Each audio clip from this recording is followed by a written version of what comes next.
Noi brevemente, Remo, Dario, arriviamo da un agosto dove non si è parlato di politica, si è parlato di tutt'altro. A noi francamente questo non interessa. Noi abbiamo bisogno in questi 3 giorni di ovviamente parlare di politica, di contenuti politici, di anche tesi che magari non sono sempre unanimemente condivise all'interno del partito, ma un partito che deve essere presente.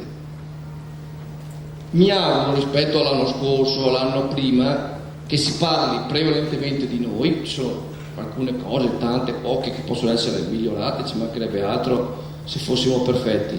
Parliamo poco di altri partiti, di quanto sono organizzati, di quanto sono radicati, magari qualche partito alleato, perché noi oggettivamente a livello territoriale e in maniera anche capillare non abbiamo sindrome di sudditanza di nessuna natura, per cui il partito c'è, va ovviamente stimolato in tutte le sue dinamiche, però siccome le sessioni sono tante, sono molteplici anche di qualità, noi spero che dopo da 3 giorni si parli anche nei giorni successivi, le settimane successive, di quello che la cortina è emerso a carattere regionale e anche a carattere nazionale, perché è ovvio, questo mi sembra di dirlo ma scontato, ci auguriamo tutti che il governo in carica, che ha vinto le elezioni del 2008, ha vinto sostanzialmente le europee del 2009